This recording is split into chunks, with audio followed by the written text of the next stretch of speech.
जय श्री राम। आइए आगे सुनते हैं श्रीमद् भागवत महापुराण में।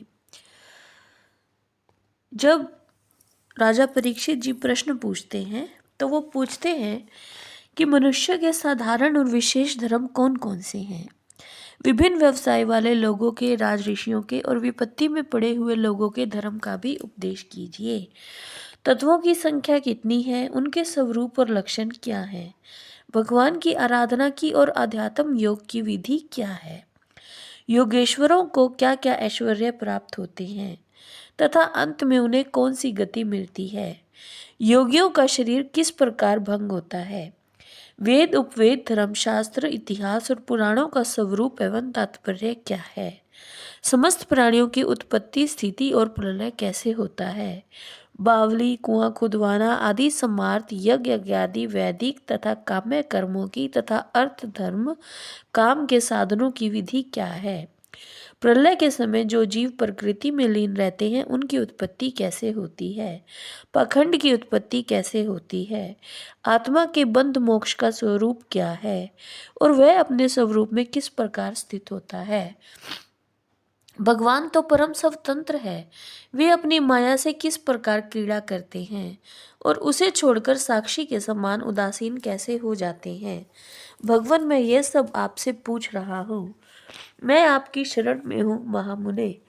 आप कृपा करके कमर्षे इनका तात्विक निरूपण कीजिए। इस विषय में आप स्वयंभू ब्रह्मा के समान परम प्रमाण हैं। दूसरे लोग तो अपनी पूर्व परंपरा से सुनी सुनाई बातों का ही अनुष्ठान करते हैं। ब्रह्मा, आप मेरी भूख प्यास की चिंता ना करें।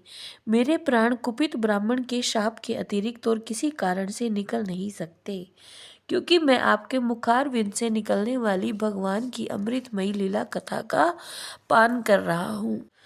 सूत जी कहते हैं, शौनकादि ऋषियों, जब राजा परीक्षित ने संतों की सभा में भगवान की लीला कथा सुनाने के लिए इस प्रकार प्रार्थना की, तब श्री शुकदेव जी को बड़ी प्रसन्नता हुई।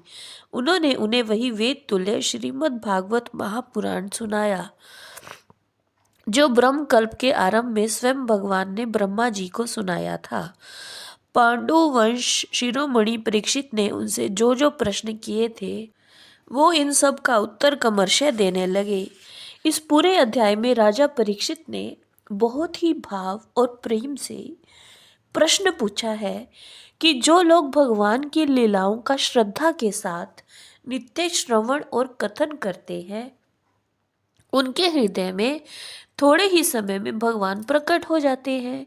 श्री कृष्ण कान के छिद्रों के द्वारा अपने भक्तों के भाव में हृदय कमल पर जाकर बैठ जाते हैं और जैसे शरद ऋतु जल का गंदलापन मिटा देती है, वैसे ही भक्तों के मन को श्री कृष्ण साफ कर देते हैं, निर्मल कर देते हैं।